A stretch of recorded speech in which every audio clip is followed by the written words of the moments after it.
Are you about to speak at a conference or a summit or any sort of large event?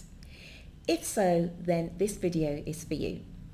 Hi, my name is Shola Kaye. I'm a public speaking coach, a professional performer, and also a professional keynote speaker. And I'm based in London, but today I am speaking from Hyderabad in India. And I'm here to run a workshop in a few days' time. So I'm taking advantage of this opportunity to get in a few recordings. And last week, I was a conference chair at a big event in London, which was called the Women in Law Summit. And as conference chair, you are lucky enough to hear multiple speeches in a day. And so I sat in the stream where I was the chair, and I heard 9 presenters do their bit in a single day. And it was fascinating, not only from the perspective of hearing all these speakers and hearing the content they had to share, but also from the perspective of looking at who did really well, who was engaging, and then who perhaps could have done with a few speaking tips beforehand. And so I thought I'd come away from there and share some of the lessons that I picked up, some of the things that I observed, so that if you have to go and speak at a conference, then you are really armed with all the knowledge that you need to do a great job. So I'm going to split these tips into 2 separate videos, and I'll share 3 tips per video. So this is the first of 2. And my first tip is, if you are being brought in to speak at a conference, then number one thing, get on with it. Okay, there were a number of people who beat around the bush quite a lot at the beginning of their presentation and didn't really get into the meat of things until a good 50% of the way into the talk. And these talks were all 30 minutes length. I think maybe 25, and then 5 minutes of Q&A actually. So 25 minutes isn't a lot of time to tell everybody your entire CV, to give people some really great tips they can take away and learn from. It's not a huge amount of time. So you've got to use that time wisely and be very audience focused. So instead of it being 20 minutes of my background and then 5 minutes of here's what I learned, here's what you can take away, get into that meat early on and make sure that you're sharing your top tips all the way through the presentation and not expecting people to delay their gratification and then just copy down a couple of bits and pieces at the very end, having listened to maybe 20 minutes of information that might be interesting but not really directly relevant to them. So that's my number 1 tip. Get on with it. Okay, think about what is the most important thing, what are the biggest tips that you're sharing, and make sure that they don't get saved until the very end, that you're telling people those good things up front. Now, the second tip, which is very much related to that, which is don't save the best till last. That tip comes from hearing a few speakers who unfortunately had to maybe cut their talks a little bit shorter because there were so many things going on at the conference and things weren't running to time. And as a result of that, they didn't get to share their main points with the audience. So don't share the best till last. Now, at this particular conference, there were 6 different streams. And what that means is that at any moment, there were 6 things going on, 6 different talks and presentations.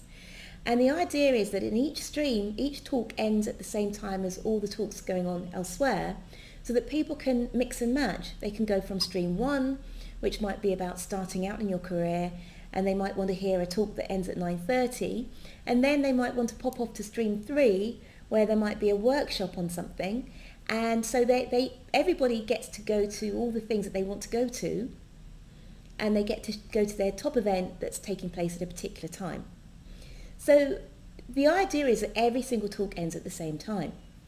But with things being as they are, quite often not all the talks get underway at exactly the same moment. And that means that sometimes people get cut a little bit short.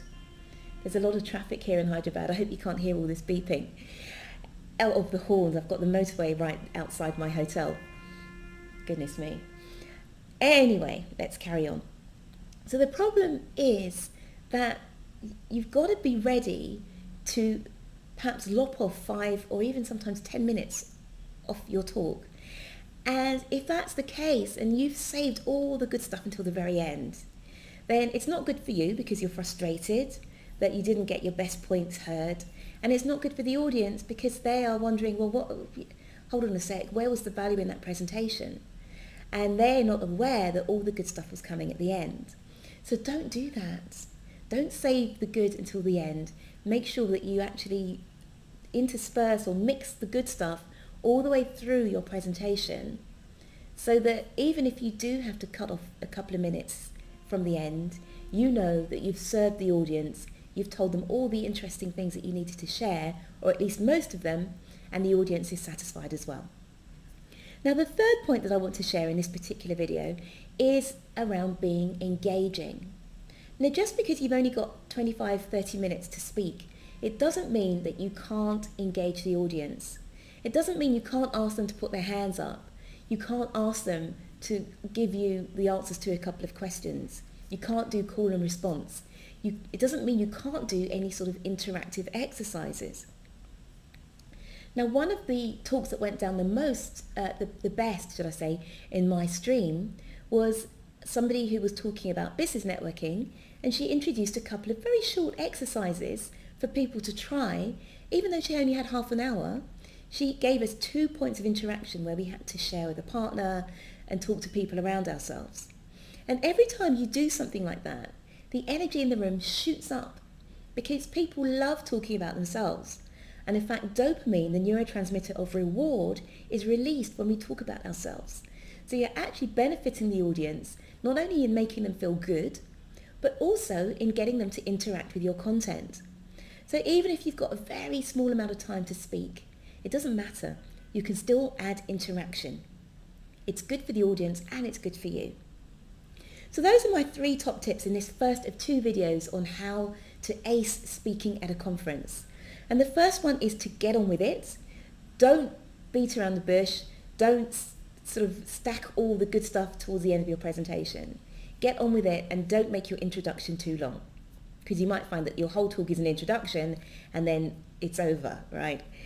The second tip is don't leave the best till last. All sorts of things happen at conferences. Sometimes you get cut off, sometimes you have to cut your speech a little bit shorter, so don't leave the best till last. And then finally, be engaging. Just because you've only got a short amount of time to speak, don't feel that means that you've got to carry the burden of the whole presentation on your shoulders and that you can't engage and interact with the audience. That's it from me, and I hope you found those tips useful. If you did, look out for the second video in this series about how to ace conference speaking.